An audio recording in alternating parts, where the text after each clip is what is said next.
aí, gente, tudo bem? Começa agora mais um episódio do Atualize Podcast, o seu podcast de atualidades, onde você se informa de uma maneira leve, divertida, mas sempre com muito conteúdo. Estamos aqui mais uma vez, eu, Aloysio Júnior, com meu grandíssimo amigo e irmão, Augusto Neto.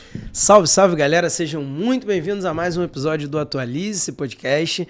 Estamos aqui para fazer uma coisa que a gente não vem fazendo tanto quanto gostaria, né? Episódios debatendo temas, não é somente eu e o Alu. Estamos, graças a Deus, recebendo muitos convidados e tendo muitas notícias para discutir aí nos nossos episódios de notícias.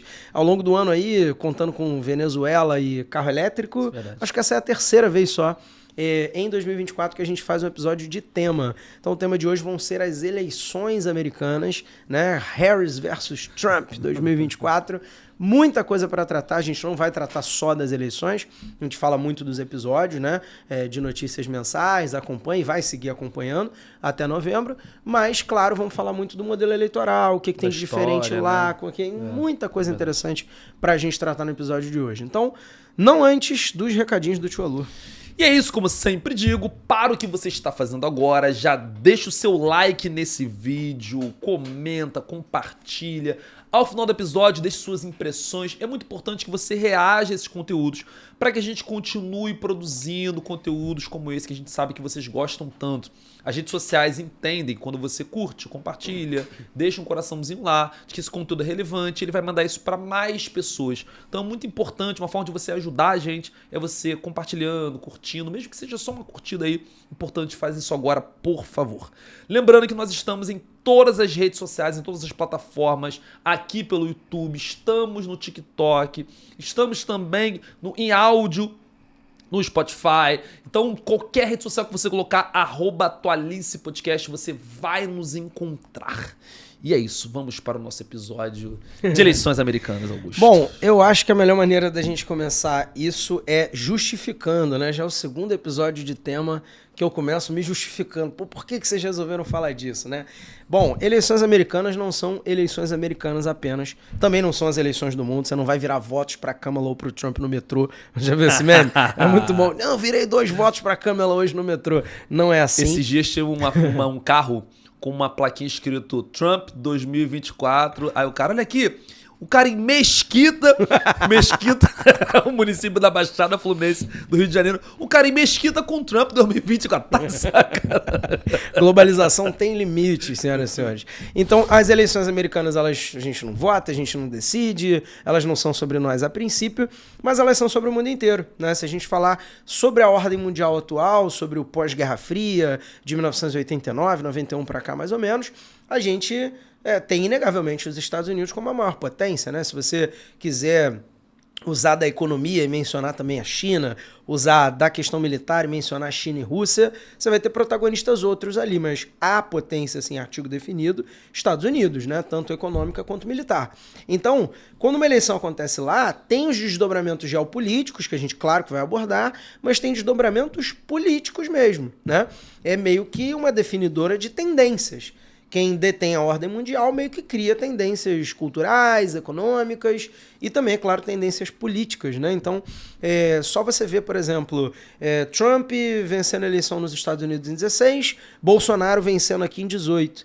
Biden vencendo em 2020, em 2022 o Lula vencendo. Não que essas figuras sejam idênticas, muito longe disso, mas é meio que numa dualidade mais progressista um pouco, mais conservador um pouco, ou muito, né? A gente tem mais ou menos um alinhamento. Também não vai ser sempre, né? Não quer dizer que é um sinal, é uma bandeirinha que é hasteada nos Estados Unidos e todo mundo segue bovinamente, não é assim, mas tem uma linha de tendência que se define, né? E num mundo tão conturbado, tão agitado como hoje, certamente eleição americana importa para 2026 aqui no Brasil, importa para os caminhos políticos que a gente vai ter para frente e também para a geopolítica, né, Lu? Tem coisas aí acontecendo. Uma coisa a destacar é a questão da influência geopolítica, que é muito importante. Para nós aqui no Brasil, não tem uma influência tão grande numa questão política internacional, né? Mas se você pensar, há países que a eleição americana é definidora dos rumos diretos daquele país. Claro que influencia indiretamente no Brasil, como você falou muito bem. Influencia, por exemplo, quando o Trump foi eleito, o Bolsonaro foi eleito, o Biden foi eleito, o Lula foi eleito. Claro que há uma influência indireta. Mas há países e há regiões do mundo que a influência é muito direta. Por exemplo, a guerra entre a Rússia e a Ucrânia. A gente tem, por um lado, os democratas declaradamente apoiando a Ucrânia, e o Trump já disse que se ele for eleito, ele não vai continuar apoiando a Ucrânia. Você olha, por exemplo, Israel e Hamas.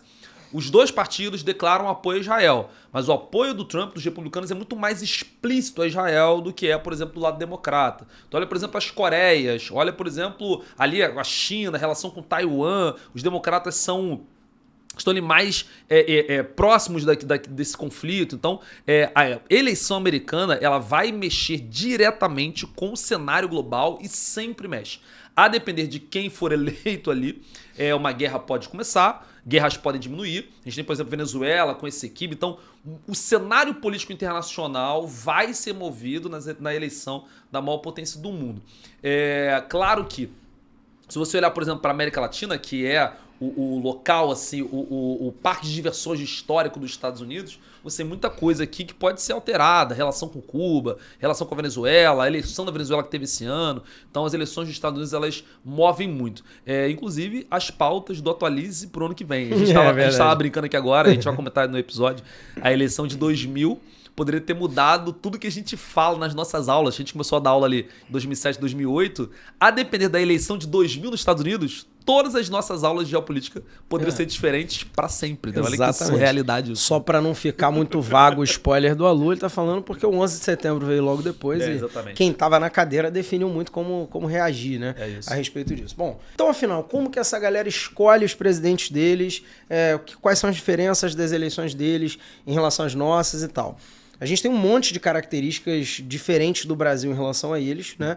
Começando, o Brasil ele tem eleições diretas, eleições majoritárias, eleições pluripartidárias, o voto é obrigatório. Você tem uma série de variações aqui que quase nenhuma delas é a verdade ou é igual na eleição brasileira. Então, escolhe aí por onde que a gente quer começar. Eu acho que a maior diferença dentre todas é o fato da eleição aqui ser direta e lá não ser direta. Na última eleição, você, brasileiro, votou, por exemplo, a presidente, o Lula, Bolsonaro, tu escolheu Ciro Gomes, Simone Tebet. Então você tentou eleger aquele seu candidato. E aqui vence quem tem a maioria dos votos. Nos Estados Unidos nem sempre vence quem tem a maioria dos votos, a gente já explica. Mas lá, quando você vota num candidato, aqueles votos são computados para o número de delegados que aquele estado tem. Então, se você mora na Califórnia, você vai votar no candidato X, aqueles votos vão para os delegados. Quem são os delegados? São funcionários públicos do estado americano. Então, cada estado nos Estados Unidos tem um número X de delegados.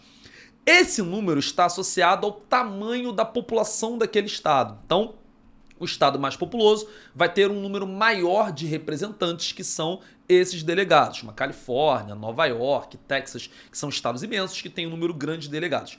Como é que se define? Qual o número de delegados? São 538 delegados. 435 representam os 435 deputados do parlamento, 100 desses delegados são representados pelos senadores do parlamento e 3 de Washington, D.C., que é a capital dos Estados Unidos. Aí você pergunta, poxa, Luiz, mas não faz muito sentido na minha cabeça eu votar no Augusto ou no Aloysio e quem vai definir esses votos são os delegados numa eleição que vem depois. Os delegados vão votar em Washington e vão votar no candidato que foi escolhido por aquele estado. Mas você vai pensar que as eleições americanas existem há séculos. E aí, lá no século XIX, 1820, você tem um país que é imenso, uma população que não era tão grande. Então, você pegar os votos de quem mora no Texas, votos de quem mora na Califórnia e votos de quem mora em Nova York, são locais completamente afastados, e você computar esses votos de todas essas pessoas que estão num país que é muito grande e não tinha internet, e você tem uma linha de ligação de transporte muito incipiente. Então, os delegados eram pessoas responsáveis por computar os votos das pessoas que votaram na Califórnia, das pessoas que votaram no Texas, das pessoas que votaram em Nova York, das pessoas que votaram no Minnesota, e esses votos eram levados para Washington. Então, é como se eu votasse em alguém e esse alguém tem um representante naquele estado, e esse representante é o representante daqueles candidatos dentro daquele estado. Eu sei que é um pouco confuso, porque pra gente no Brasil é muito simples, né? Eu votei no Aloysio, o Aloysio teve 100 votos, o Augusto teve 50, o Aloysio é eleito. Nos Estados Unidos, nem sempre quem teve 100 votos vai ser eleito, né? Mas explica aí, Augusto. Eu queria destacar uma coisa que eu acho encantadora, a arrogância do brasileiro, tá? Com a questão eleitoral, comparando a americana e brasileira. De falar, não, porque a eleição dos caras é muito esquisita, a eleição brasileira é muito mais simples, Mas vamos lá, a deles está funcionando há 200 e tantos anos, e a nossa não para em pé. É impeachment, é golpe, é ditadura, é uma porrada de coisa. Então o nosso sistema é mais fácil, mas o nosso sistema a gente decidiu na Constituição atual, né? Na verdade teve plebiscito depois para definir se a gente ia ser presidencialista ou parlamentarista. E a deles tá funcionando há mó tempão. Para olhar na história brasileira, você tem JK, salvo me falha a memória, JK, Fernando Henrique Cardoso, Lula e Bolsonaro. Foram os presidentes que completaram todos os mandatos para que foram eleitos, né? A Dilma completou um, mas caiu no segundo. Então, assim, a nossa democracia, ela não é tradicional o suficiente para me sentir apto de virar e falar, não, porque é deles e tal. É esquisito, eu concordo, mas tá funcionando, né? Tá funcionando. Voltando ao assunto, uma outra coisa que você falou um pouco sobre isso, que é o fato delas não serem majoritárias, né? De não necessariamente você precisar de metade mais um Quem dos são votos. os delegados, né? Quem são os delegados? Eu meio que falei que tem os delegados, mas assim, ficou um pouco confuso. Não, você explicou os delegados, falou e tal, mas eu queria destacar uma coisa. Por que alguém pode ser campeão das eleições, vencer as eleições, ser o candidato escolhido e, no entanto, não ter a maioria dos votos? Isso se deve a um mecanismo, né, que é o que faz eles não terem uma eleição majoritária, chamado The Winner Takes All, ou Take It All, enfim, cada um chama de uma forma, que é o vencedor leva tudo. Ou seja, se eu vencer por 51% a 49% no Estado, o Estado é meu total. Todos os delegados eleitorais, por exemplo, na Califórnia são 55. Então, os 55 delegados eleitorais da Califórnia ficam para o candidato vencedor, ainda que ele tenha vencido por 51%.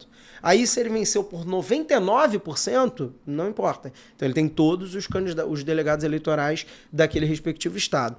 Mas, Augusto, como é que mesmo assim isso pode dar certo? Porque ainda assim vão ter lá 50 estados com as suas respectivas votações. Como é que funciona isso? Eu tenho uma analogia muito simples que eu uso para você entender. Imagina que Campeonato Brasileiro, pontos corridos, né? O teu time é o time que tem mais vitórias no campeonato, consegue, portanto, mais pontos no campeonato e é campeão. Aí você vai olhar o segundo lugar na tabela, que tem alguns pontos a menos do que o teu time, ele tem menor saldo de gols, né? Tudo bem, porque eu tive, 30 vitórias em 38 rodadas, todas de 1-0.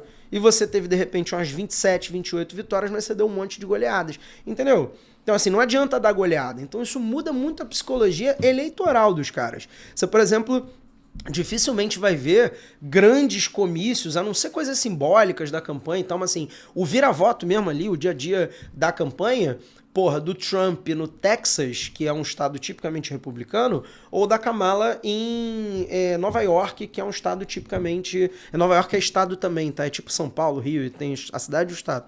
O estado de Nova York, que é tipicamente democrata. Então, ou a Califórnia, você citou. Ou a Califórnia, que é democrata pra caramba. Democrata pra caramba. Exatamente. Pra que ela vai pra Califórnia, né? Precisa. Se ela já tá garantida lá? E por um outro lado, pra que ela vai muito no Texas, se o Texas já é quase sempre ou o Havaí, republicano? que tem 3 delegados, se eu não me engano. 4 delegados. Não, e eu faço uma outra analogia que é, a Califórnia tem 40 milhões de habitantes. Se 20 milhões votam, 20 milhões são votantes, tá?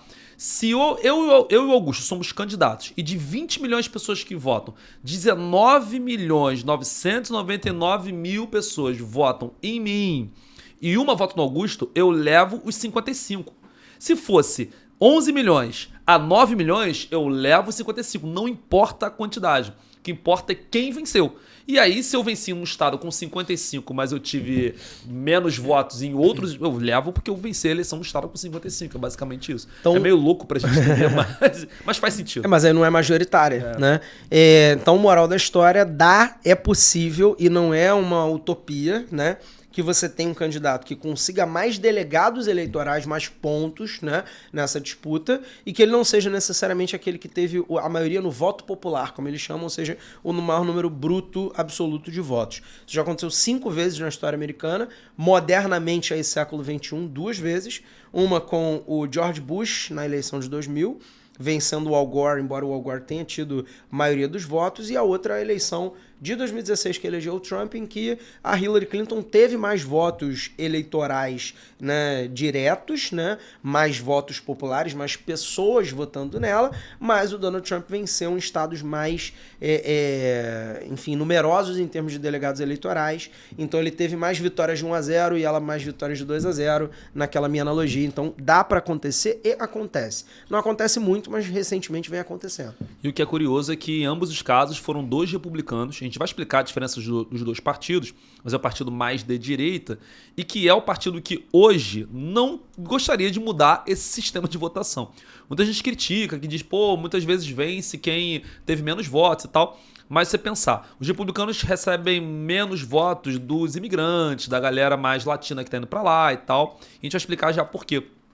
E claro, como os Estados Unidos é um país hoje que cresce muita população imigrante, muita população que é mais alinhada a discursos sociais, crescimento da pobreza, então obviamente o republicano, os dois casos que ele citou ali, George Bush e o Trump, são dois republicanos que perderam a eleição majoritária, mas venceram a eleição no sistema de delegados no Take It All. The winner take it all.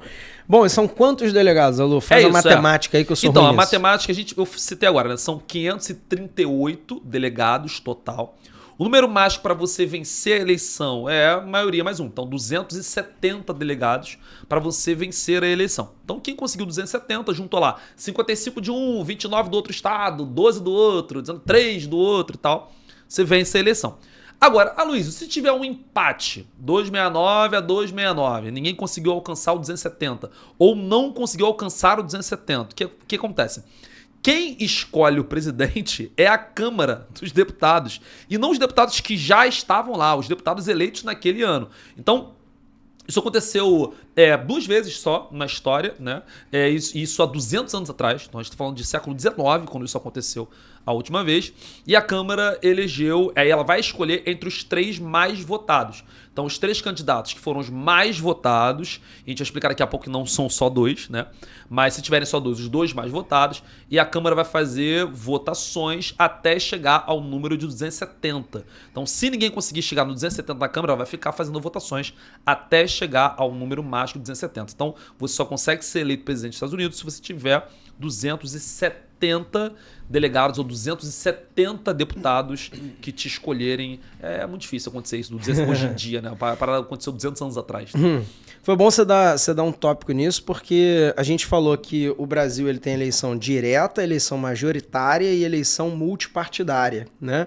A gente já falou que a deles, então, é indireta nos delegados. A gente já falou que a deles não é majoritária, então é por delegados eleitorais, é mais ou menos proporcional. E ela é multipartidária também, só que ela não é tão multipartidária quanto a daqui. Aqui a gente tem mais de 30 partidos cadastrados no TSE, eles não têm essa quantidade toda, até porque aqui tem chance de um PSL, né, partido meio que ali de base de composição de governo e tal, na Câmara, pegar um candidato, né, que dê boom nas pesquisas, como foi com o Bolsonaro em 2018, ele brotar lá e ser eleito, porque o que ele precisa? Que pessoas votem nele. Então é muito simples, né, isso acontecer. Não é tão provável, mas é simples, né? Dá para acontecer para o candidato com 1% nas pesquisas, dar um plot twist danado lá e vencer a eleição. Lá também dá? Também dá. Só que você tem um falso bipartidarismo, né? Os republicanos e democratas, eles são, parece que as duas únicas opções, até por isso é meio que como se fosse uma antecipação de um segundo turno, já o primeiro turno eleitoral, então não tem segundo turno lá nos Estados Unidos, porque todas as outras candidaturas elas acabam sendo inexpressivas, por razões de financiamento, por falta de estrutura partidária. Aí a televisão ela quer ouvir agora a discussão do Biden, da Câmara com o Trump. Ele não quer ouvir o outro candidato ali que meia dúzia de pessoas conhecem. Então ela cria uma série de cláusulas ali de barreira, porque não, você tem que ter aparecido em tantas pesquisas acima de tantos %, você tem que ter registro em tantos estados para poder, entendeu? Criam dificuldades meio que propositais para que aquele candidato que não gera cliques, né, que não é tão apelado, né, pela audiência, ele acabe não tomando ali o tempo do debate principal que vai acontecer. Teve alguns alunos que me perguntaram na última eleição, não essa agora, se aquele rapper, como é que é o nome dele? Que já foi namorado... Kanye West. se o Kanye West ia ser candidato. E aí eu falei assim, ele de fato disse que ia ser candidato e tal, levantou essa possibilidade. E aí eles perguntaram, mas ele vai ser candidato pelos republicanos ou pelos democratas? Eu falei, nenhum dos dois. Entendeu? Ele não vai ser apoiado por nenhum dos dois partidos, ele deve entrar em um daqueles partidos ali. E outro detalhe, você pode ser candidato nos Estados Unidos sem partido também. Então, tem na história americana candidatos que entraram na eleição sem estar afiliado a nenhum partido. É diferente do Brasil, que você tem que estar afiliado a algum partido em um determinado tempo, a Justiça Eleitoral brasileira exige isso. Nos Estados Unidos você pode ser candidato sem partido, então ele pode criar um partido novo. Nos Estados Unidos tem, não o partido novo, né, mas um novo partido.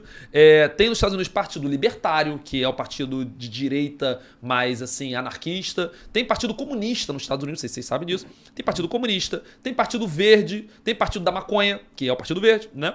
Então você tem vários partidos nos Estados Unidos, não é tão grande quanto o nosso, mas tem vários partidos. Os partidos inexpressivos, né? As pessoas votam no que elas já conhecem. E o americano, ele é um cara mais conservador até mesmo nisso, né? O Partido Democrata ele é um partido de centro-esquerda, o Republicano é um partido conservador e tal. Então não é esses partidos que eu citei, né? O Libertário, muito à direita, o Partido Verde, Partido Comunista, tem pouco espaço ali mesmo na política americana. Pelo americano ser um cara mais assim, conservador no seu voto, naquilo que ele escolhe e tal. Ele vota no que ele conhece, né? E por isso os dois partidos que estão ali na política americana há centenas de anos. Não são partidos fundados em 1940, né? É isso. Uma coisa interessante é que esses candidatos independentes eles já deram trabalho em alguns momentos, né? Sim. Lá para trás já deram bem mais trabalho, porque nem sempre esses dois partidos foram os principais. Inclusive, depois a gente vai falar um pouquinho da história. Eles eram o mesmo partido do início, né? Os republicanos são uma dissidência. Mas a gente vai basicamente ter dois casos que chamam muita atenção recente, né? E essa eleição agora tinha um caso, tá? Um nos anos 90, que foi a maior votação expressiva desse tempo recente. Você teve um candidato que chegou a 19%, né, da votação final. Então ele foi decisivo ali. Como ele tinha um viés mais à direita, ele acabou dividindo votos com os republicanos. Então, não à toa, o Bill Clinton lá foi eleito presidente por 2 vezes ali ao longo dos anos 90, graças muito a um candidato forte que dividia votos com o oponente dele. Então, se ao invés de eu versus Aloysio, tem eu versus Aloysio versus Mariazinha, né? Se a Mariazinha divide votos comigo, o Aloysio vai ganhar. Se ela divide votos com o Aloysio, o Augusto vai ganhar. É mais ou menos isso. Uma outra vez foi até uma lenda eleitoral urbana, que não é lenda, mas enfim, que é uma coisa que as pessoas provavelmente vão falar para sempre, que envolve a eleição do George Bush, que é aquele spoiler que o Alu deu lá no início, né? O George Bush ele foi eleito por pouquíssimos delegados eleitorais contra um cara de um documentário que a gente via na época da escola, que eu não sei se para vocês vai fazer muito sentido, chamado Uma Verdade Inconveniente. Era um ambientalista, né, que era afiliado ao Partido Democrata, foi escolhido ali naquela esteira das conferências ambientais dos anos 90 e tal, como candidato, uma escolha ousada, né, como candidato em 2000 na eleição. E, cara, fez uma boa campanha. Era né? do Partido foi Verde muito que você competitivo. Ele era do Partido Verde que você tem Não, agora? não, tô falando do Al Gore. Ah, sim, o Al Gore. Que era E aí ele foi escolhido... O outro candidato. Sim, Ele foi escolhido o candidato democrata, o Al Gore, e aí um cara do Partido Verde, né, que o Alu tá colocando, ou seja, que tende a dividir um pouco de voto com ele conseguiu ter uma votação que nem é expressiva, mas foi de 3% na Flórida, e a Flórida ela deu maioria para o George Bush por menos de 1.000 votos. Menos de 1.000 pessoas. O cara teve 3% da Flórida. Ou seja, ele teve muito mais do que isso, né? Ele teve pelo menos algumas centenas de milhares ali de votos, talvez até mais de 1 milhão. Então, assim, se não tivesse esse cara, é quase que absoluta a certeza de que o Al Gore teria ganho a Flórida. Então ele teria tido maioria ali, teria levado os 29 delegados eleitorais da Flórida e seria o presidente americano. E no nosso multiverso, que a gente pirou aqui antes de começar o episódio, a gente ficou imaginando, porra, com 9 meses de governo Bush, teve o 11 de setembro, né? O atentado das Torres Gêmeas. Como teria sido o Al Gore, que era um cara super... pregava diplomacia e tal, as coisas mais pacíficas e negociações, porra, no 11 de setembro, né? Será que ele ia ter invadido o Afeganistão 27 dias depois? Será que 2 anos depois ele ia ter invadido o Iraque? Talvez sim, tá? Que algumas coisas são políticas de Estado. Algumas características são características dos Estados Unidos da América, ponto. Independente de quem tá no poder. Mas, enfim, é interessante pirar que, pô, isso mudou a história. E agora poderia também haver isso, né?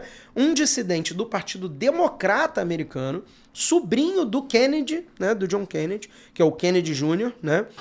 Sobrinho neto, né? Tio avô dele, originalmente o Kennedy lá assassinado. se tornou candidato, conseguiu algumas votações expressivas, mas como fizeram uma série de barreiras ali para ele não participar de debates e tudo mais, e papapá, ele acabou retirando a candidatura dele e, incrivelmente, como ele é uma figura bem diferente, assim, o maluco ele é vegano, super saudável e tal, e fala disso na internet, mas era negacionista da vacina na época da pandemia, o cara assim, meio, né, aleatório. Ele originalmente era do Partido Democrata, foi para um partido desses partidos independentes, e hoje em dia ele declarou apoio ao Donald Trump. Então, assim, caso ele tivesse, então, nas urnas, ele poderia dividir votos tanto com um lado quanto com o outro. Como não tá mais, então ele sai desse cenário, mas ele poderia ser essa situação agora. Falando nisso, a gente citou uma coisa que eu queria amarrar, tá? Alguns estados, e aí desculpa a gente ficar falando inglês no meio do troço, mas é a língua dos caras, e alguns nomes a gente chama e diz a tradução só para saber que a gente tá falando daquilo. Eles chamam alguns estados de safe states, ou seja, estados seguros, e aí tem os safe states republicanos e os safe states democratas, né? Que são a Califórnia e Nova York, por exemplo, como a Lu citou, que, porra, sempre é democrata que vence. O Texas, que é sempre republicano. O Kentucky, etc. Eu vou te falar alguns ali, vou dar até os números dos delegados daqui a pouco. Mas você tem uma figura que vocês vão ouvir demais falar aí ao longo da eleição americana, que é a figura dos swing states. Os swing states, eles são a palmeira, entendeu? Para onde o vento tá ventando, eles vão. Como assim, Augusto? Para onde o vento está ventando? Dependendo de quem é o candidato, você pode ter mais ou menos uma preferência para um lado ou uma preferência para o outro, mas dependendo de quem é o candidato, você se cativa a votar ou não. Tem um componente que eu citei assim de passagem lá no início, mas que é muito importante nesse tópico, que é o fato do voto lá não ser obrigatório. Eu tenho que assim, eu vou sair de casa para ter que escolher necessariamente entre o Lula e o Bolsonaro. Eu fui um que saí puto na última eleição. Tá aberta aí a minha opinião. Eu não queria votar em nenhum dos dois. O candidato que eu votei no primeiro turno não foi nenhum dos dois. Então, no segundo turno, de repente, nos Estados Unidos, eu ia olhar, tá chovendo, tô com preguiça, criança pequena em casa. Saber, eu vou ficar aqui. Aqui vamos combinar que o voto também meio que não é obrigatório, né? Porque tu justifica que você tava com diarreia, não precisa nem apresentar um atestado médico, paga uma multa que é irrisória, menos R$10, e não vai votar. Mas pelo menos é uma burocracia, né? Pelo menos é uma barreira que é chato. Se tu não for e não justificar, dá merda, tu perde título de eleitor, e aí com isso não pode fazer uma porrada de burocracia na tua vida.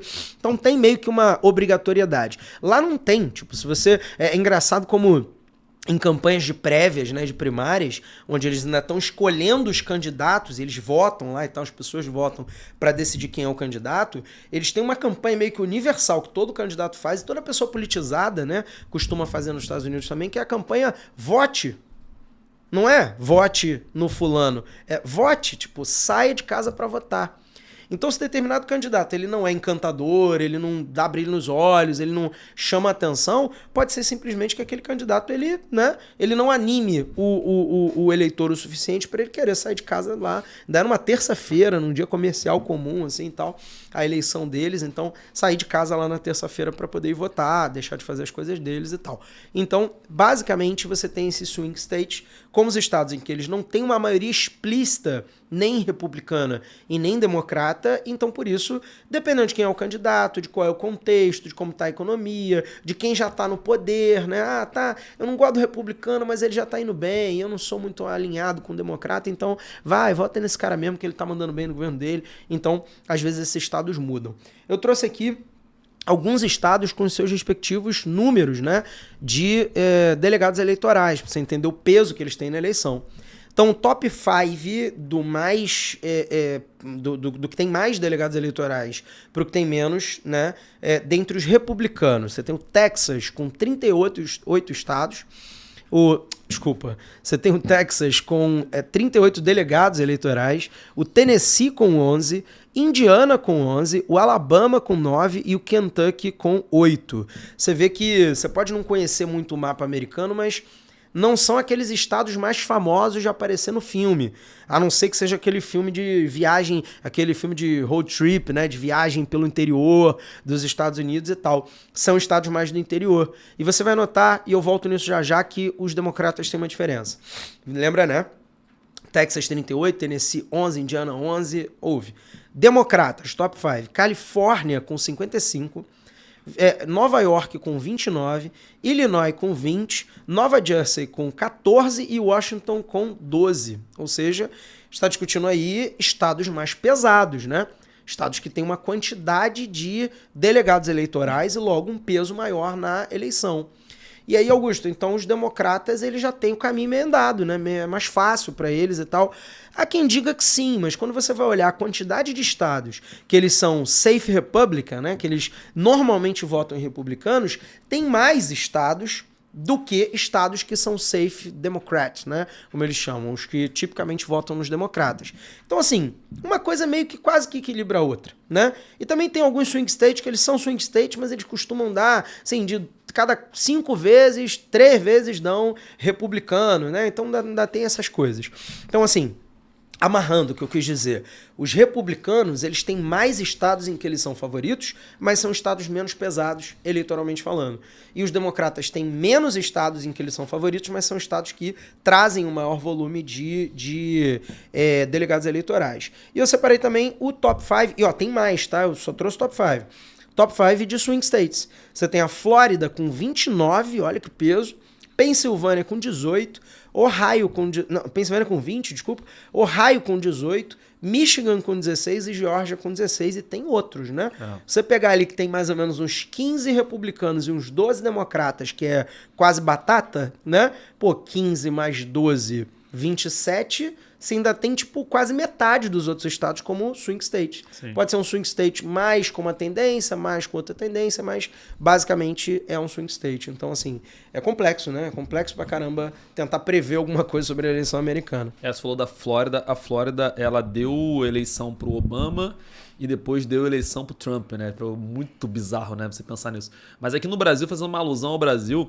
A gente tem um pouco isso aqui no Brasil também. Você tem, por exemplo, na polarização Lula-Bolsonaro, o Nordeste é Lula. Se você olhar para o mapa eleitoral, vai estar vermelhão lá.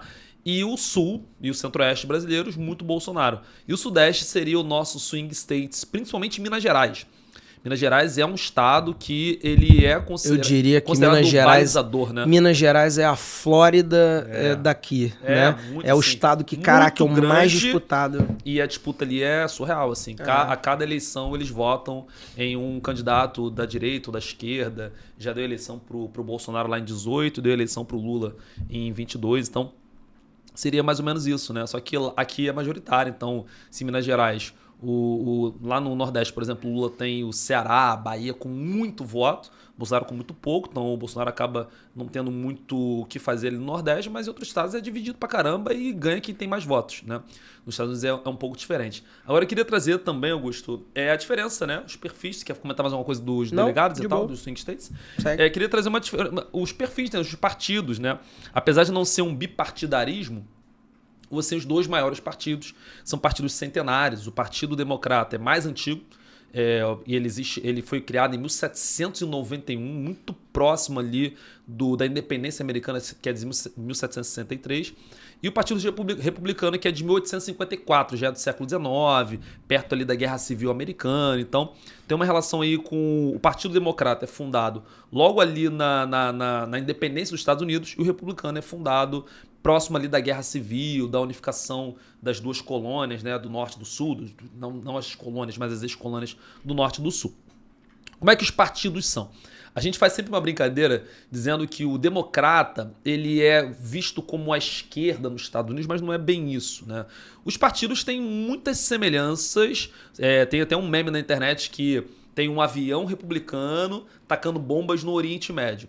E um avião democrata também tacando bombas no Oriente Médio, só com a bandeira LGBT, o símbolo da maconha, o símbolo do feminismo. É meio que isso. Eles fazem as mesmas coisas quando se trata de guerra, né? Só você pensar que o Obama, Barack Obama, presidente negro, progressista e tal, tentou criar um SUS nos Estados Unidos, é o presidente que até hoje mais tacou bombas no Oriente Médio. Então, mais tacou bombas durante seu mandato, mais do que o Bush. Então, de fato é que você tem dois partidos que têm semelhanças no tocante a guerras, a Israel, a gente já comentou isso lá no início. Mas eles têm muitas diferenças, né? O Partido Democrata ele é considerado um partido mais progressista, mais liberal em questões de costumes, questão de drogas, de criminalização de arma, questão de aborto, casamento gay. Questão migratória, os democratas eles são um pouco mais abertos ao imigrante. Não é à toa que nesses estados que o Augusto citou agora, Califórnia, Nova York, são estados com muito imigrante latino, árabe, muito brasileiro que está aí nesses estados. Então, são estados, normalmente os estados que têm mais imigração têm uma presença maior do Partido Democrata por conta dessas questões mais liberais nos aspectos migratórios, fundamentalmente, e todos os aspectos que estão nas pautas dos costumes. Do outro lado, você tem o Republicano, que é o partido mais nacionalista, mais ligado à lógica da família, do conservadorismo, da lógica das armas, da proibição do aborto. Então, você tem dois partidos que, como se olhando para o Brasil, você tivesse um partido democrata mais próximo ali de um PSB, do PT hoje. E o Partido Republicano mais próximo ali do PL, né? Juntando um PL com um partido novo, que tem muita questão econômica também, de liberdade econômica e tal. Então é um partido bem direita, clássica, conservadora, e um partido de centro, um pouquinho mais à esquerda na questão dos costumes, tá? Agora, nem sempre foram assim.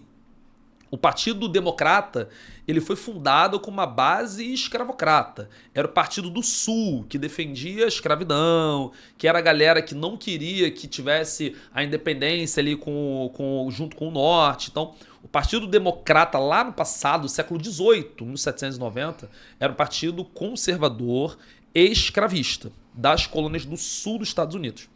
O Partido Republicano, que foi fundado em 1854, era um partido fundado por abolicionistas. Então, o contrário, né? Era um partido que era o antigo Whig, né? E que era o partido, por exemplo, do Abraham Lincoln, que é o cara que liderou o processo de unificação das colônias do Norte e do Sul, que é o herói da Guerra Civil Americana de 1865. Então, ele era desse partido, ele é um dos fundadores do partido e é hoje o herói do partido republicano na época, né? Você ia falar alguma coisa? Não. Ah, tá. Então você tem uma diferença entre eles, né? No passado, o democrata era o partido mais conservador, ligado à escravidão. O republicano era o partido mais aberto, mais abolicionista. E hoje você tem um partido republicano que é mais de direita, né? Uhum. É um partido conservadoraço, e o partido democrata um pouco mais aberto, mais liberal, né? É engraçado que, não sei se vocês viram isso, né? Os símbolos do partido. O Partido Republicano tem como símbolo o elefante. Uhum. E o democrata tem como símbolo burro. Isso Você sabia que foi feito pelo mesmo artista? Mesmo né? artista, mesmo Chargy, mesmo cartunista, lá no século XIX. E aí o Partido Republicano, o símbolo do elefante é tipo de força, né, de partido forte, grande e tal. E o burro era como os republicanos chamavam os democratas, são burros e tal. Eles acabaram adotando o burro como um animal que é teimoso, um animal que também tem resiliência, que resiste à carga de trabalho e tal. Então acaba que era um símbolo de uma zoeira que existia ali, de o democrata sendo como burro, eles acabaram adotando como símbolo do partido, né? E o elefante muito também no contexto da lentidão, da dificuldade para mudanças, né? O mais conservador. Então vem de um estereótipo de um com o outro. Só uma coisa curiosa, já que você falou dos símbolos, né? São as cores, tá? Não se espante, porque aqui no Brasil você pensa no PT, você lembra de uma coisa vermelha, aí todo mapa, quando tem o PT no mapa presidencial, colocam os estados que deu PT em vermelho e os estados que deu o outro candidato geralmente em azul, né? Quando tem dois assim, quando é um segundo turno e tal. E lá as cores são invertidas, né? A cor mais utilizada pelos republicanos é o vermelho e pelos democratas é o azul. Então, se tiver essa coisa de esquerda e direita na cabeça, tá, cuidado, porque vai estar invertido no mapa. E uma segunda coisa que ainda, né, sobre essa questão é que o Alu falou de régua política, né, de onde está o quê. Eu sempre digo, quando me perguntam, que a régua política dentro dos Estados Unidos, ela é um pouquinho pendente para a direita, né? Sim. É como se o centro político, pensando assim no meio, né, numa figura mais moderada ou dosada na política americana, ela tivesse mais ou menos numa centro-direita, né? E aí você pega um partido republicano, como ele falou, que tem a direita conservadora, que tem os religiosos, que tem os militares, que tem normalmente os mais velhos, os caras das áreas rurais e tal. E aí direita, uma ultra-direita mais ortodoxa e até uma centro-direita, mas que é um pouco mais conservadora. Dessa centro-direita mais liberal para um centro político ou até para uma centro-esquerda, vai caber mais ou menos o Partido Democrata. Então, é meio torto pro lado direito da coisa. E aí, por exemplo, a gente teve a oportunidade de conversar aqui com duas pessoas do Partido Novo, né? Que vieram até nós, e a gente, por exemplo, provavelmente os dois, hoje nos Estados Unidos, estariam, a Carol Esponza e o Pedro Duarte, dentro do Partido Republicano. Mas o Pedro Duarte, que tem uma, assim, ele é liberal economicamente, mas ele tem algumas ideias no campo de costumes um pouco mais abertas, e a Carol, que tem umas ideias um pouco mais conservadoras, eles estão bem ali no que é o meio da política. Eu acho que o Partido Novo dá para colocar mais ou menos como um centro ali nos Estados Unidos, porque dá para pegar figuras do Partido Novo e achar que elas poderiam ser um democrata moderado ou um republicano moderado, né? É mais ou menos ali. Então, um é mais um liberal conservador, liberal economicamente conservador nos costumes, e o outro é o liberal, né? O liberal econômico, né? Com o liberalismo também na questão dos costumes. E a questão da economia também, que o Alu falou que é fundamental. E pegando figuras do nosso tempo, a gente teve um Bill Clinton, que era um democrata clássico, né? De liberdades internas, progressista, mas foi o cara que fez as leis de embargo contra Cuba, entendeu? O Obama, um outro democrata, progressista, que lançou um monte de bomba ali no Oriente Médio, e Iraque e tal, Estado Islâmico, e combate ao Talibã e tal. E aí você pega do outro lado os republicanos históricos, né? Você tem republicanos mais abertos, né? A grande mudança, ela foi no século XX, né? Dos dois partidos que eu estava citando. O democrata era um partido escravista, o republicano era um partido abolicionista. E essa mudança acontece no século XX quando o democrata ele passa a ser um pouco mais aberto durante o período do New Deal, né? Durante o período em que você tem o pós-crise de 29 nos Estados Unidos, com o Franklin Delano Roosevelt, que é um democrata que vai mudar essa perspectiva de políticas sociais para recuperar a economia americana. Então, o Partido Democrata muda naquele momento. E o republicano tem o seu ponto de inflexão, seu ponto de mudança, né? Com o Reagan, né? O Ronald Reagan, que era o republicano clássico próximo a Margaret Thatcher lá do Reino Unido, e que vai implementar essas políticas mais liberais na economia, punitivistas internos, né? O sistema de aprisionamento, de bandido bom, bandido morto. Então, a gente tem ali mudanças expressivas no século XX com a crise de 29, que vai mudar o Partido Democrata, e o pós-Guerra Fria, com a crise dos anos 90, com o pós-crise do petróleo, que vai mudar o Partido Republicano, né? Então, eles foram, durante a maior parte do seu tempo, eles foram assim... Se você fizer a régua política, o democrata estava mais à direita, o republicano mais do centro para a esquerda, e eles mudam no século XX, né? Então, se você pensar lá, Thomas Jefferson, que era o democrata, ou o Lincoln, o republicano, estivessem olhando isso hoje, né? E aí você falou, por exemplo, sobre a fundação dos Estados Unidos. O George Washington era de partido independente, era sem partido, né? O primeiro presidente da história dos Estados Unidos era o presidente sem partido. Então nem sempre foi esse bipartidarismo democratas e republicanos. Teve partido Whig, teve partido federalista, enfim. Duas coisas aqui interessantes. Primeiro, sobre essa coisa dos partidos, é interessante pirar no futuro e imaginar que você pode ter rompimentos, né, disso no futuro. Você pode perfeitamente observar mudanças na forma de determinado partido pensar. O Trump. O Trump, eu ia falar exatamente isso. O destaque hoje, por exemplo, do Donald Trump, ele é conservador, né? Alguns conservadores vão até se ressentir de algumas posições dele, mas tá bom, ele vai adotar mais ou menos alguma coisa ali naquele campo. Mas no campo da economia ele é muito diferente. Ele fez guerra comercial com a China, protecionismo, coisas que normalmente eram mais associadas a democratas no século XX. Mas se a gente for voltar na história, a segunda coisa que eu ia falar é justamente isso, cara. Eles conseguem fazer aquela máxima de que, uma figura histórica vista depois de muito tempo, ela ganha determinadas concessões. Então, por exemplo, você vê um monte de democratas hoje na frente da estátua do Abraham Lincoln lá em Washington, né? Falando, que legal, tal. Você vê o discurso do Obama, da posse do Obama na estátua do Lincoln, no Lincoln Memorial. Porque, o cara foi o cara que aboliu a escravidão. Mas ele era republicano. Foda-se, velho. Enfim, ele aboliu a escravidão e era um cara negro, o primeiro negro presidente americano. Entendeu? Então eles conseguem fazer esse distanciamento histórico, mas hoje em dia você tem essa polarização bastante clara. E olhando para os perfis Kamala e Trump, acho que o Trump dispensa apresentações, né? A gente já até falou um pouquinho dele, mas, cara, o cara já foi presidente, tá na mídia aí nos últimos quase 10 anos pra caramba, então acho que todo mundo tem mais ou menos uma ideia do que é o Trump, e ele tá dentro desse estereótipo que o Alu colocou do Partido Republicano, com essas ressalvas que a gente fez. Mas a Kamala, embora ela seja vice dos Estados Unidos nos últimos 4 anos, a figura que, cara, o vice geralmente, embora nos Estados Unidos o vice tenha mais papéis, né? Ele é presidente do Senado, ele tem outras relevâncias, cara, tu sempre conhece mais o presidente do que o vice, né? Kamala Harris é uma advogada que foi promotora, foi procuradora-geral do estado da Califórnia. Ela é uma filha de imigrantes, a mãe dela é uma indiana, o pai dela é um jamaicano. Logo, é a primeira mulher preta a ser vice-presidente dos Estados Unidos e de origem asiática, né? A mãe dela é indiana.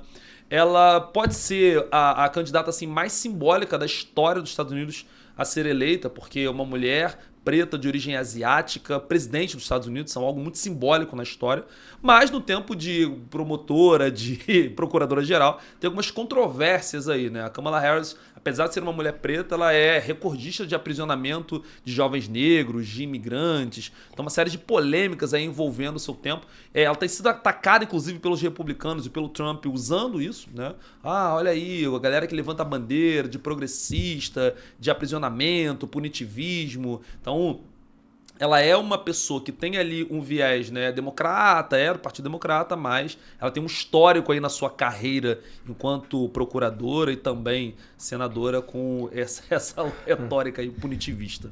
Cara, eu tenho brincado que o Yes We Can é o Dilma dos Estados Unidos. Para quem não entendeu, o Yes We Can com K-A-M é o slogan que começaram a brincar nas redes sociais, juntando o slogan do Obama, né, que era o Yes We Can, sim, nós podemos, com o Can do início de Kamala, né? E aí começaram isso, Yes We Can, então uma tentativa meio que de refazer uma imagem mais arejada para ela, porque ela tinha justamente essas questões aí que o Alu colocou, né? Ela tá longe um pouco de ser colocada como Obama de saias, né? Como do início a galera quis colocar, ela é porra negra como Obama, ela era senadora como Obama e tal. Tá, mas aí para por aí. Ela teve algumas posições diferentes das do Obama, mas nem pra tudo, né? Ela, por exemplo, questão de direitos reprodutivos, casamento LGBT, ela tá toda ali na pauta democrata bonitinha, mas na questão, por exemplo, de segurança, de imigração, ela teve algumas questões. Então, eu acho que a palavra-chave é representatividade, né? Sim. Pô, vai ser uma figura muito representativa com a mulher negra. Então, se o Obama era o primeiro homem negro presidente, ela é a primeira mulher negra, independente do que ela fale, ela... Enfim, de origem imigrante, de origem imigrante. E asiático e tal, né? Um pai jamaicano, então bem simbólico. Agora, é importante falar por que é a Kamala e não o Biden, né?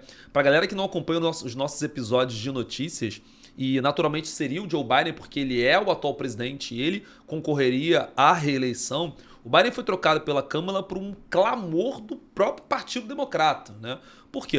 O Biden é um senhor já de idade, um idoso, né? O Biden tem 81 anos. Ele vinha ali apresentando alguns episódios de uma certa fraqueza emocional, em debate dele contra o Trump, por exemplo, ele travou em vários momentos. Em uma convenção democrata e no encontro com o Zelensky, o Biden chamou o Zelensky, que é o presidente da Ucrânia, de Putin. Então ele fez algumas confusões aí durante esse tempo de campanha, né? O que fez com que o Partido Democrata fizesse ali uma posição muito veemente, muito forte para que fosse trocado o Biden por um outro nome. E esse nome, naturalmente, seria a Kamala, porque é a vice, né, do Biden. E aí... Só dar uma parte rápida nisso, cara. Tem uma coisa que eu fiquei sabendo essa semana, que a gente começou a olhar mais o episódio e tal, a gente acompanhou muito de perto, né, as especulações, os outros nomes que foram colocados, a Michelle Obama, por exemplo, que seria favoritíssima contra o Trump, mas a família Obama não quis participar e tal, pelo menos não como candidata. Mas tinha uma questão jurídica, eu acho que eu não falei isso pra você, sobre a questão da escolha da Kamala, sobre as doações de campanha. Porque ele já tinha uma grana forte ali de doação para o Biden, que Se a Kamala vira a presidente, a líder da chapa, mas ela era a vice, ela estava naquelas doações, podia manter juridicamente essas doações. E se escolhem um outro candidato, teriam de ser devolvidas todas as doações para começar do zero, porque a doação não foi para aquela chapa. Então é interessante, né? Além disso, ainda tem a questão de financiamento de campanha, né? Que lá é muito forte e tal, também pela escolha dela. E sobre as doações, possíveis doadores também disseram que se o Biden continuasse, eles iam parar de doar, né? Então, não é só uma pressão do partido, foi uma pressão da família do Biden e uma pressão também dos doadores. Lembrando que nos Estados Unidos, toda a campanha, toda a verba de campanha é feita com doações de pessoas, de empresas. Então, é algo que mudou bastante essa lógica. Outra coisa que a gente falou também no episódio de notícias e que é importante mencionar é o fato do atentado que o Trump sofreu na Pensilvânia, né, no mês de julho. E esse atentado poderia ter feito com que a campanha do Trump disparasse. E o Biden anunciou a renúncia, né, à campanha, e bem ali, um pouquinho depois disso, né? Isso papo de uma semana. Uma semana depois, anunciou que iria sair da disputa. Isso fez com que não disparasse tanto o Trump, pelo contrário, né? A gente vai falar daqui a pouquinho, mas as pesquisas mostram aí que a Câmara está indo muito bem, né? Crescendo bem, assim.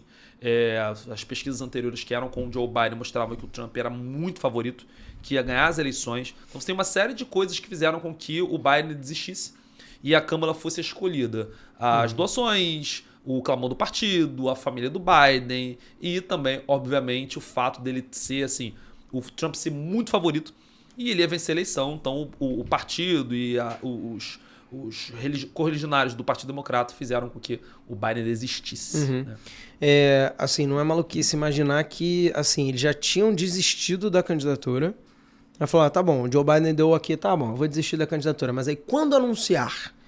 E aí eles falaram, vamos segurar aí, né? Porque ficou arrastado, né? Foram umas boas 2-3 semanas em que se permitiu que a oposição fizesse memes e mais memes lá com o debate, com aquelas cenas, porra, do Biden travando e tal. E, cara, todo mundo praticamente ali falando desiste. E provavelmente eles já tinham escolhido, vamos escolher ali o melhor timing para anunciar, né? Aí quando do outro lado tu tem um atentado que teoricamente vai criar esse clamor popular, que todo mundo, quando tem um atentado contra um candidato e não mata o candidato, fala, pô, o cara ganhou a eleição e tal, e faz sentido, né? Você, passa menos de uma semana e anuncia, uma pauta nova para pautar a mídia e tal, quem hoje tá falando do atentado, entendeu? Então, assim, a gente tem teve meio que um tampão ali para estancar a sangria, que foi bem importante da estratégia democrata. E uma coisa mais importante também é a escolha dos vices. A gente já falou um pouquinho do Tim Walz, né? Então, só lembrando, ele é o vice complementar da Câmara, né? E aí teve todo um processo ali de escolha também entre os governadores democratas e tudo mais. Então, essa escolha de vice ela foi vista como muito acertada, né? Muito cirúrgica, porque uma escolha dessa pode ganhar ou perder uma eleição, né? A gente falou ainda agora como que a Flórida foi decisiva lá, Bush e Al Gore em 2000, né? Você pode ter um estado específico sendo decisivo e de repente, aquele cara candidato a vice, ele não era tão popular ali e acabou pesando para um ou outro. E, cara, pode ser um ou outro mesmo, né? Então é uma coisa que pode decidir a eleição. E nesse sentido, o Trump é muito criticado pela escolha do vice dele, que é o J.D. Vance, né? O J.D. Vance, eu fiz uma analogia, acho que foi no episódio de notícias, que a escolha dele como vice do Trump é como se o Bolsonaro, aqui no Brasil, tivesse lá na época que ele era presidente, escolhido a Damares Alves, a ministra da Família e da Mulher e dos Direitos Humanos, do caralho, como candidata, ou seja, reforçando e até radicalizando mais algumas posições que são da bolha deles. Então o J.D. Vance ele tem opiniões bem polêmicas sobre uma série de assuntos, dá algumas declarações que são mais destemperadas ainda do que o Trump, e ele é um cara de 40 anos, um pouco menos de 40 anos, né?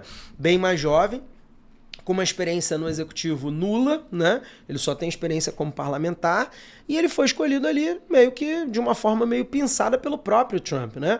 Quando do outro lado a Câmara, foi público, bastidores correram, teve um processo seletivo, ela conversou com mais de 10 quadros, teve meio que, vamos deixar esses aqui pro final. A gente já mencionou que teve uma reunião derradeira na Casa Branca no domingo, o Josh Shapiro e o Tim Walz meio que, quem que a gente vai escolher, vamos fazer a entrevista e tal. E do outro lado foi uma coisa meio assim, da cabeça do Trump, entendeu? E assim, aquele argumento etarista contra o Biden, de, pô, o Biden tá velho, pode ser que não complete o mandato, ou que não tenha condições de seguir, tal. Cara, o Trump, caso seja eleito agora, ele vai encerrar o mandato, se ele encerrar, com mais de 80 anos já. Como o Biden também. Tá certo que numa condição de saúde aparentemente melhor, mas, porra, pessoa de mais de 80 anos, também tu coloca mais interrogações assim, pô, será que não pode acontecer alguma coisa com ele? Ele não pode ficar num estado de saúde delicado e tal. E aí, quem seria o presidente? O Vance, né? Então, assim, a escolha conservadora da Câmara e a escolha mais extremada do Trump podem ser também uma pista aí de uma coisa se inclinando para o lado da Câmara. Mas, como a gente falou, cara, é muito complicado fazer previsões. Mas a gente pode falar pelo menos de pesquisa, né? Só uma coisa antes disso. O Partido Republicano hoje ele tá bem dividido, assim. Você tem uma ala do Partido Republicano que é contra o Trump. Inclusive, essa ala contra o Trump fez uma carta apoiando a Kamala Harris, uma ala do Partido Republicano. Veementemente contra o Trump. Porque o Trump ele cria um fato novo no partido. Né? O Partido Republicano hoje ele tem o trumpismo dentro do partido. Então ele tem um apêndice dentro do próprio partido que vai de encontro às ideias do partido que existe há mais de 100 anos. Né? Então o Trump ele é um cara reacionário, é um cara que tem umas posturas que vão... Porque quando a gente fala de conservador, o conservador, você falou isso hoje, fica puto, né? Porque o Trump não é um conservador, ele é um reacionário. O conservador ele é uma coisa diferente disso. Só você pensar que lá na Europa, você tem os conservadores não estão do lado daquela ultradireita, que é o trumpismo nos Estados Unidos, né? Então a gente tem isso. Sobre as pesquisas, a Câmara saiu uma pesquisa agora, essa semana, tem 3 dias, há 3 dias da gravação desse episódio. A Kamala Harris estava à frente do Trump em 45% das intenções a 41%. São 4 pontos percentuais, o que é bem importante, tá? Normalmente, quando o candidato que tem menos votos e vence, ele ficou assim 2, 3 pontos percentuais atrás. 4 pontos percentuais de diferença é uma diferença expressiva, mesmo considerando que a eleição não é majoritária, mesmo considerando que a eleição é feita basicamente nos swing states, né? E nesses swing states, o Trump ele estava muito à frente do Biden. Nos 5 principais que você citou, o Trump estava à frente de todos, né? Hoje, nas pesquisas, na última pesquisa que sai, a Kamala ela está à frente em 2 de 3, né? 2 de 5. Então ela está ali com 45 do Trump, 43 da Kamala nos swing states, né? Só que ela tem crescido. Ela tem crescido dentro desses estados. E lembrando que ela tem tido doações acima do Trump. Então a Câmara tem mais dinheiro para a campanha nesses estados, ela está despejando um dinheiro muito grande de campanha nesses estados, está indo a esses estados, as convenções dos democratas estão sendo nesses estados, levando gente importante, o Obama e a Michelle Obama, Barack e Michelle Obama foram na última convenção, e já está anunciado que na próxima convenção democrata estarão a Taylor Swift e a Beyoncé, né, que são importantes para virar voto nesses swing states. Está marcado o primeiro debate entre os dois, lembrando que o primeiro debate foi entre o Trump e o Biden, então vai ter o primeiro debate agora, dia 10 de setembro, entre o Trump e a Kamala Harris, e aí você tem ali alguns temas que são importantes que vão ser debatidos, né? Temas muito caros ao americano, inflação, imigração, questões polêmicas como aborto, drogas, armas, geopolítica, guerra Israel-Hamas, guerra Rússia-Ucrânia. Com certeza esses serão os principais temas norteadores desse próximo debate e estamos ansiosos para isso. Então, vou te mandar a batata quente, hein? Kamala ou Trump sem ficar em cima do muro? Kamala. Que a pergunta é quem vai vencer. Quem vai vencer, Kamala? Não para quem eu tô torcendo, não. Porque eu também tô torcendo.